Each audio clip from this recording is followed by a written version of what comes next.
So it's a great pleasure to welcome Sabina to Cambridge. Sabina Hyland is a professor of world religion in the School of Divinity at the University of St Andrews, and she is a Guggenheim Fellow and a National Geographic Explorer, which sounds very and she is going to speak to us today on human figures as visual signs in kipus.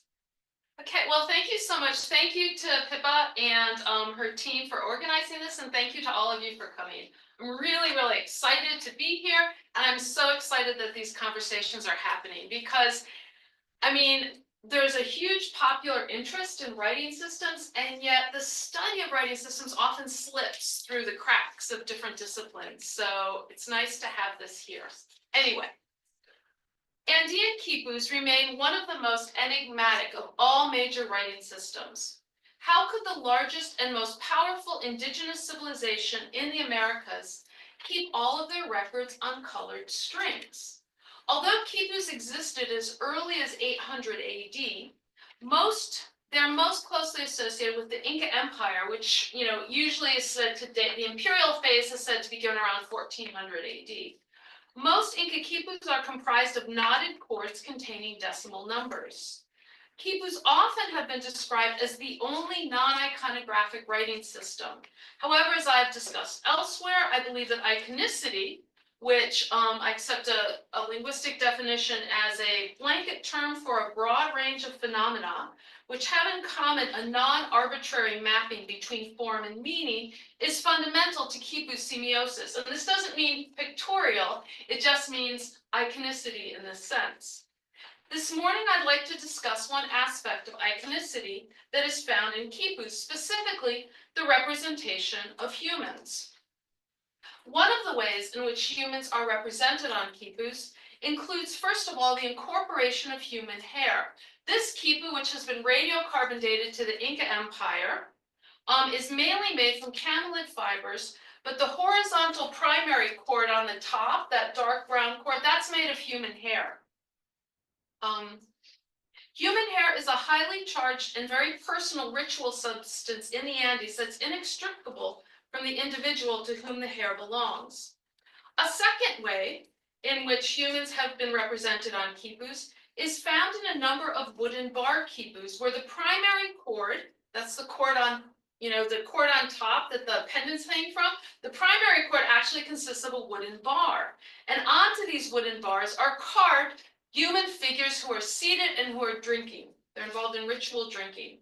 It's been assumed that these figurines are simply decorative illustrations, like the pictures in a book, that they're embellishments to make the quipu visually more attractive. The scholars who have discussed these quipus opine that the carvings illustrate the human actors making the quipu. That is, it's an illustration that's separate from the text, in the manner of pre-World War II European illustration, according to the image theory of W.J.T. Mitchell. In this talk, I'd like to suggest that the figurines play a more profound role in the message conveyed by the quipu than simply providing a visual illustration. Based on our understanding of comparable Inca figurines and on the role of similar figurines in colonial quipus, it is more likely, I believe, that they represent the sacred beings or ancestors who are being invoked. Rather than serving merely as visual ornamentation, the figurines likely help to enact a reciprocal linkage between humans and the divine. It's worth noting that there's at least one quipu with both images of figurines and human hair. This wooden bar quipu, it's at the University of Illinois, Urbana-Champaign, and it's an Inca quipu. It has two carved figurines and a plate, as you can see, a nice braid of human hair attached. To understand quipus, it helps to review some basic information about the Inca Empire. The largest indigenous state in the Americas, the Inca Empire covered much of western South America, stretching from modern-day Ecuador and Colombia in the north, through Peru and Bolivia, all the way in the south to Chile and parts of Argentina. When the empire fell to the Spanish in 1532, its population is estimated to have been around 18 million. With over 30,000 miles of paved roads over rugged mountain terrain, The Inca government oversaw the redistribution of goods and labor. In other words, there was no money in the Inca Empire. The way goods were redistributed among the population was very centrally organized for the most part. The Incas had a redistributive economy in which citizens owed a corvée, a labor service, to the government and received in turn luxury goods as well as necessities. Such a system required very detailed and accurate government records, as you can imagine, for an empire of millions and millions and millions of people, to be organizing everyone's labor and their goods and so on. It's huge. The Inca centralized the functions of government in their highland capital of Cusco. The government also funded temples and shrines throughout the land. In some cases, the Incas established the temples, such as that's the Condor Shrine in Machu Picchu. Often, however, the Incas supported powerful local shrines by donating valuable offerings, most notably gold and silver statues. Inca art contains relatively few realistic representations of human beings.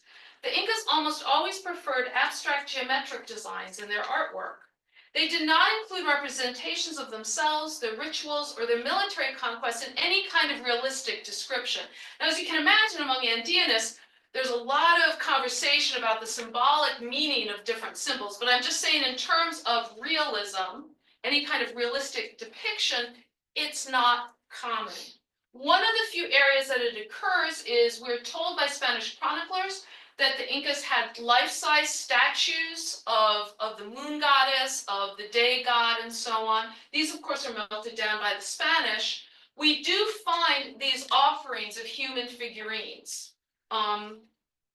These stand out as one of the few realistic, albeit highly stylized, Inca depictions of the human form. These exquisite little statues, which were all clothed, are thought to represent the male sun and the female moon. They accompanied the most important sacrifices. Within this large and complex state, Inca bureaucrats used quipus as writing. Spanish chroniclers who witnessed quipus in use explain that quipus were used for economic data, such as labor tribute, distributed goods, circulation of raw materials, ritual offerings to the gods, etc. For demographic data, such as births, deaths, workers, priests, priestesses, and so forth.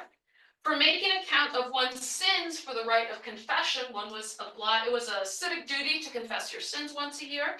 And finally, and most intriguingly, colonial writers said that quipus recorded narratives, such as royal biographies, histories, poetry. Quipus were also sent as missives or letters from one administrator to another. Administrators could understand the quipus that they were sent from far away. Some Spanish chroniclers based their accounts of Inca history on first-hand testimony of Inca historians who stood there holding their quipu and read it to the Spaniard who was writing it down. Okay, whatever that means, and of course that's the crux of one of the issues in Inca studies. This is on top. That's an image of what we call a standard Inca quipu. There's a primary cord running horizontally from which hang pendant cords. The pendants are knotted and often have additional cords known as subsidiaries tied onto them. Note the tassels on the primary cord. Like figurines, tassels have been viewed as mainly decorative. At the most that they highlight an important thing in the text. At the bottom of the slide, you can see how quipu data has traditionally been recorded. Numbers, the relative position of the pendants, and then it's not on here, but usually the pendant colors are recorded. Okay. Features considered primarily decorative, such as tassels, figurines, bits of woven cloth, etc., have been ignored for the most part. The largest database of quipus in the world, which has descriptions of over 600 quipus, does not systematically include data on things like tassels or figurines. It's there sometimes in like the little notes, but it's not systematic. In the 1920s, the American mathematician Leland Locke deciphered the basic principles of how to read the knots, which usually represent numbers. The level of knot on each pendant determines its value. The higher the knot, the greater its value by the power of 10. At the bottom of the pendant, you have special knots that indicate the value is in the ones. Long knots, like this, for values from 2 to 9, and figure-8 knots to represent 1. So, for example, on the first pendant to your left, you have 3 simple knots in the hundreds place for 300. 2 simple knots in the tens place for 20, and a long knot with 7 twists to represent 7. So you have 327.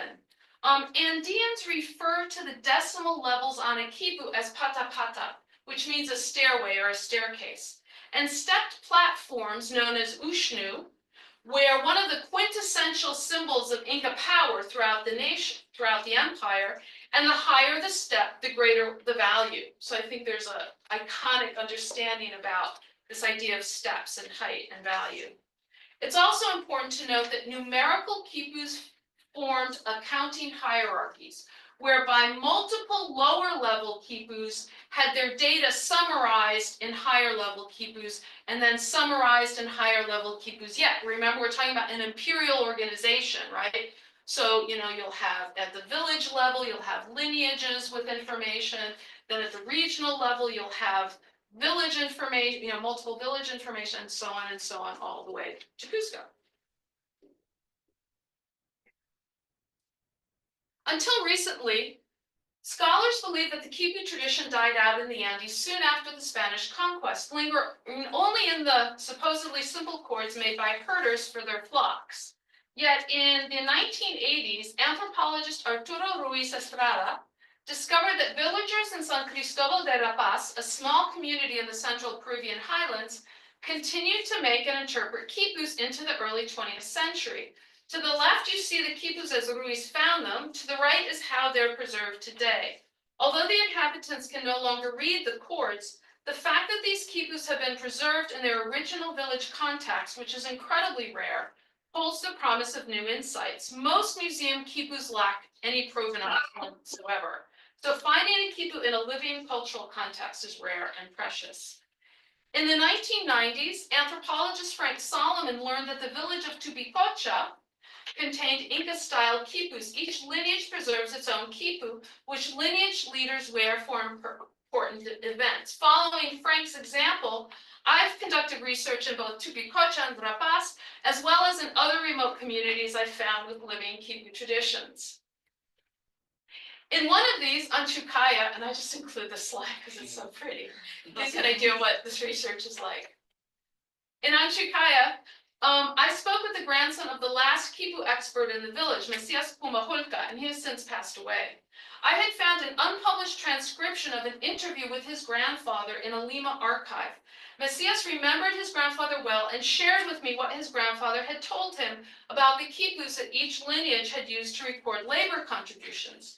I then was able to track down one of his grandfather's quipus in the National Archaeology Museum, and putting this information together allowed me to decipher the meaning of the 2 most common color patterns on Inca quipus. The most common color patterns on Inca quipus are color banding, like this quipu here, or that quipu, where multiple pendants of one color are followed by multiple pendants of another color, and seriation, when a sequence of pendant colors is repeated over and over. The meaning of these patterns has been a huge mystery. Some have guessed that seriated quipus are narrative and color-banded ones are economic, or that one records data from living beings while the other records inanimate things. In fact, color banding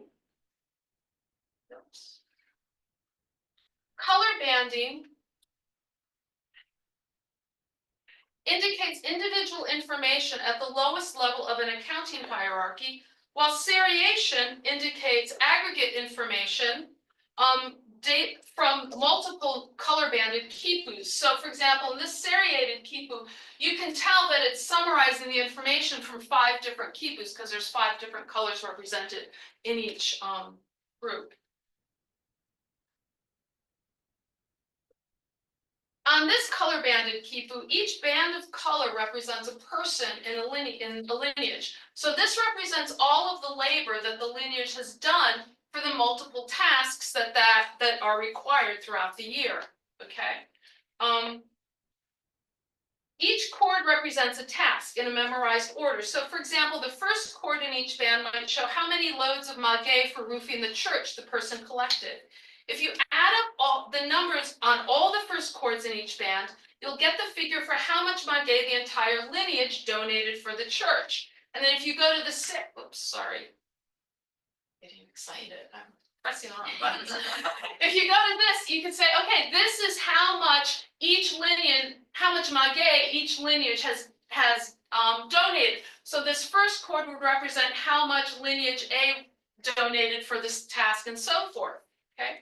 So as I said, color banding represents individual data, while each pendant in a seriated quipu represents aggregate data from multiple pendants in a color-banded quipu. John Clint Daniels, doctoral research at Harvard, confirmed that my decipherment is true for Inca quipus. And this is important because, among other things, it demonstrates a very deep continuity between Inca quipus and modern quipus, right? Going from the Inca Empire to, the 1930s, okay, on this very, semiotic issue, okay. It may seem counterintuitive that a band of multiple pendants represents a single individual, while a single chord represents a group. But this reflects the Andean idea that anthropologist Catherine Allen has called distributed personhood. All persons have multiple bodies and cells. Any person can be distributed equally through multiple objects, whether a stone or a figurine or a chord. So this is really this is also an iconic representation of a human being by having multiple chords. And it's interesting, when I talked about this in Illinois last year, Andrew Orta was in the community, and it was in the community, the crowd, the audience. He works in Bolivia, and he said in the village where he works, they speak about the entire village working collectively on a task as coming together like a single chord. And so that's like the seriated quipus, where multiple people's labors are represented by a single chord. Okay. Now, I'd like to move to discussing my research in Hukul and Rapace. And this is where quipus have human-looking figurines. And this is the first time, I just did this research this summer, and this is the first presentation on it. So be gentle with your questions. Okay. The two villages are a 3-hour drive from each other in the central Peruvian highlands. The Hukul quipus were unknown to outsiders until this January, when the villagers contacted me asking for my help to study them. Rapace is a very high and isolated village. It's located at about 4,000 meters, about 13,000 feet in altitude. The Rapace quipus are preserved in a walled ritual precinct. In the building with the quipus, important rituals take place for the fertility of the crops and livestock. Frank Solomon and his team cleaned and repaired the quipus, which are now displayed in this glass case. Instead of knots, the Rapace quipus record information through tassels, as well as through 10 human figurines. And these are handmade figurines. According to ritual specialists in Rapace, the figurines represent sacred beings, okay? The objects of the rites that these chords are recording. More specifically, as I discovered in Hukul, they often represent the Huancas, the sacred stone monoliths who are believed to be powerful divine beings. Ritual specialists in Rapace told me that each quipu chord was a yearly record of offerings to the various sacred beings. The Rapace quipus, as I said, have an unusual shape. There are long primary chords to which are attached pendants, and from each pendant hangs tassels of different shapes and colors. In Rapace, prior to the anthropologist's arrival, the villagers were concerned because all the quipus had fallen apart into hundreds of separate pieces. So the villagers repaired them by attaching the broken portions together without paying attention to which fragments had belonged together originally. Today, each quipu is a composite of pieces from many different chords, so their original meanings are lost. Okay. Despite this, the quipus continue to be ritually important. Offerings to various divine beings, such as the Huancas, the mountains, the sea, etc., must be given in front of the quipu for people's prayers to be heard. Here is the little table for offerings next to the quipu. You can see the coca leaf to be chewed as prayers are recited by the ritual specialist, the Bendolombre. The Bendolombre told me repeatedly that the quipu, the record of their ancestors' ritual offerings, controls everything that happens in the world.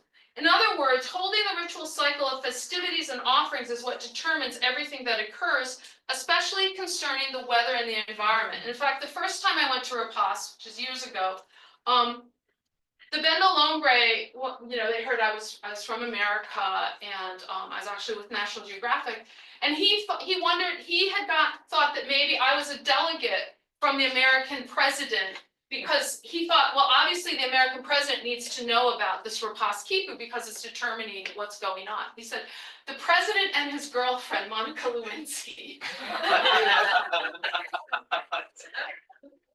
Cover the news, I guess. Anyway, in Rapaz, the Kipus are a tangible link to the ancestors and to the cycles of time.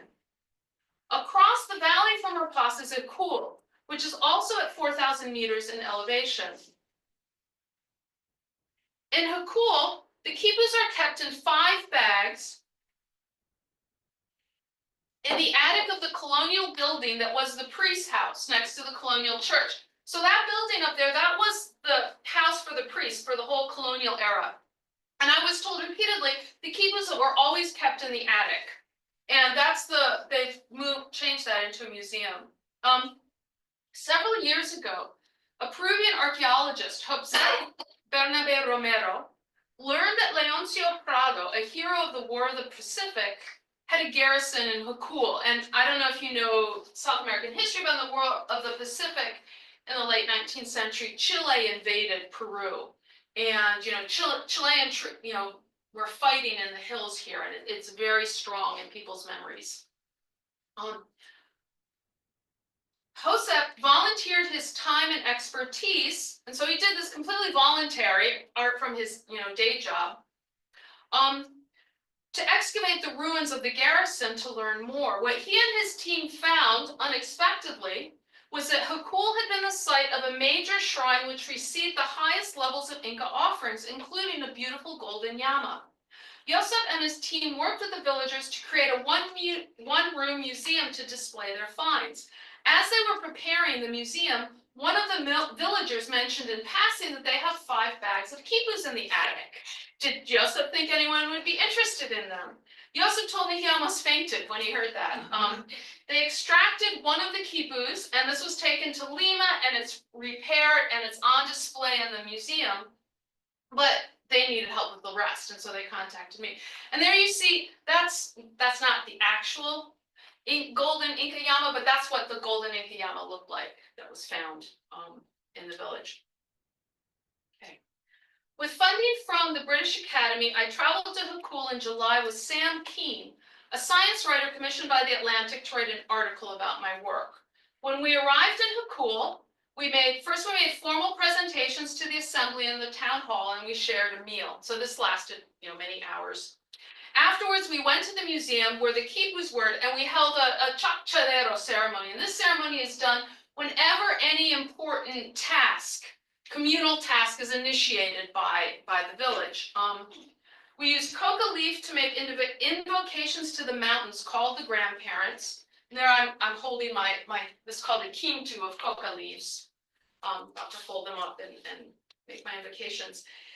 We drank cane alcohol, the clear liquid in the water bottles, it's not water, and smoked cigarettes. I was told that I had to smoke at least 2 cigarettes to the stub or the mountains would get angry at me, since I had never smoked before. Everyone laughed watching me cough and struggle to get through them. But they didn't let me off.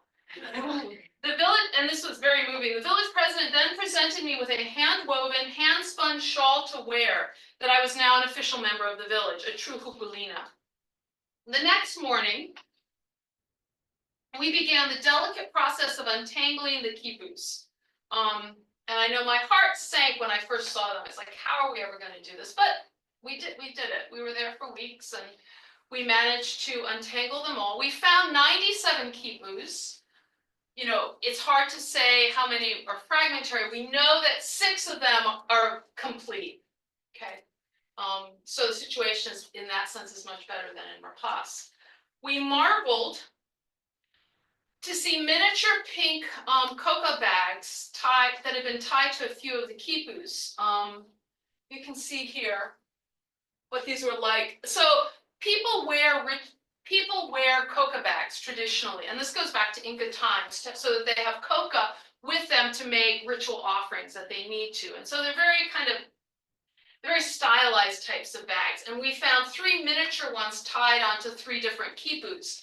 And Victor, who was in charge of the museum, he opened them, and we found inside them, we found coca leaf, we found hand-rolled tobacco cigarettes, and we found some wads of chewed coca. And I found out, which I did not know, that hand-rolled cigarettes go back to at least 1600 in Latin America. You think of them as more modern, but they actually came to Europe from the Americas. Not just the tobacco, but having the idea of having cigarettes. Cigars and pipes were for wealthy people. Cigarettes were like more for poor workers. We also found the world's largest quipu, over 68 meters or 225 feet long. Like the other quipus in Hukul, this quipu is a record of offerings made at 3 different sacred sites in the living landscape around the village.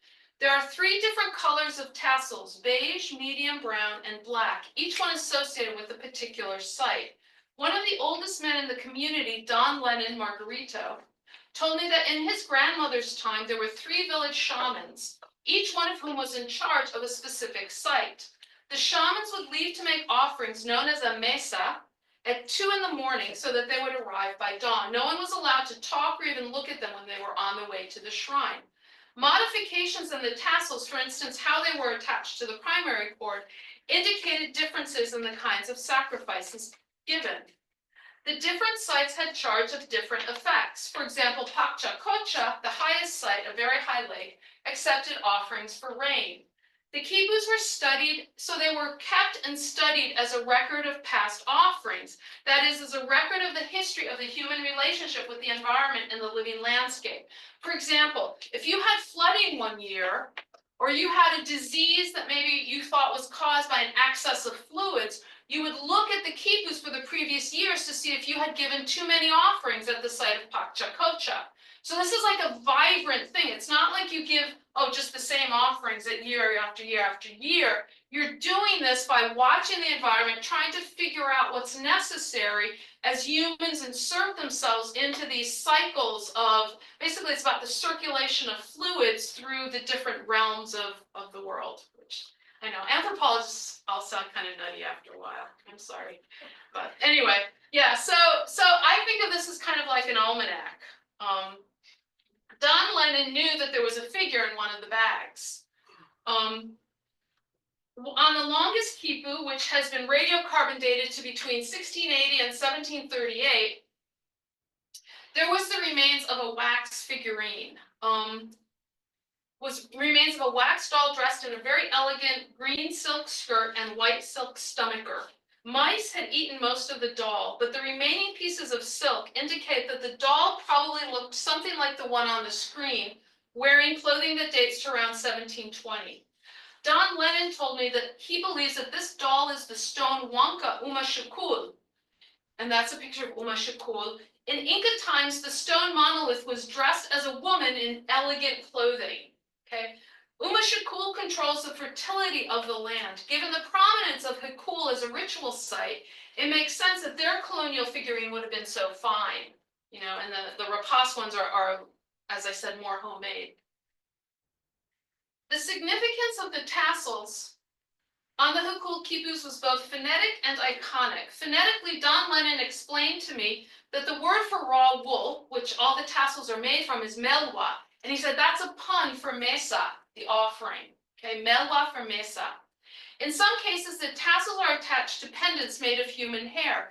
This belongs to the shaman who made the offering and who created this portion of the quipu. The hair is like a signature. And we actually have ethnographic data from mid-20th century herding quipus where they used their hair as a signature on basically to sign the quipu as theirs. My hope is that by studying the meaning of the Hukul quipus, it will illuminate the meaning of Inca quipu figurines and tassels, which I believe are more than visual decorations. The tassels on Inca quipus may well represent places and/or things and may have phonetic coding like the tassels of Hukul. My hypothesis is that numerical Inca quipus, which represent at least 85% of extant quipus, may have served as a type of proto-writing, where there are phonetic and logographic terms for objects and proper names plus numbers. There's no grammar or long sentences. Cultures make records of the things that are most important to them. In the Central Andes, where the world traditionally depended on the observance of the ritual cycle, recording the ties between humans and the animated landscape was clearly a central concern. The materiality of the specific tassels reflects a fundamental Andean sense that material structures convey meaning in their own right. For example, these fluffy light-colored tassels representing the offerings to Pachacocha, the highest shrine, are made from llama tails.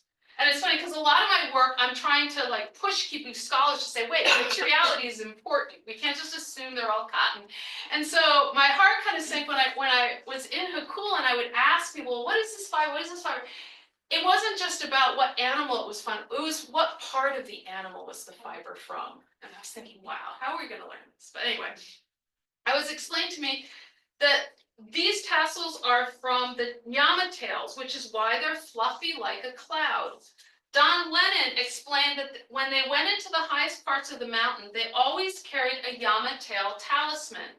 This acted like a cloud to hide the person from the evil spirits who wants to grab them and, push them off the mountain. So the llama tail tassel indicates the highest shrine. Okay, it's a type of iconicity, but it's a type of iconicity I don't think you would ever arrive at without having this cultural knowledge. The examples of the Hukul and Rapace quipu suggest that the wooden carved quipu figurines may represent supernatural beings and or ancestors, and that their presence in the quipu may have helped to activate the cycle of reciprocity between humans and the divine.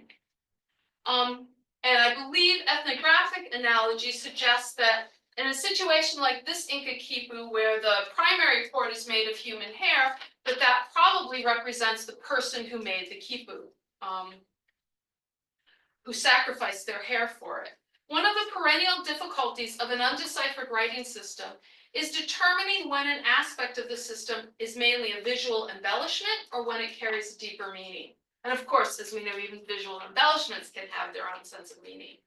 For Andean quipus, figurines along with tassels, ribbons, strange knots, and other so-called anomalies form a class of items that systematically have been left out of quipu descriptions because they were thought to have mainly an aesthetic or idiosyncratic value. Yet in light of the deep continuities between Inca and modern quipus, we should consider that the Rapace and Hukul quipu suggest a semiotic significance for human-like figurines and raw wool tassels applicable to Inca courts. Thank you.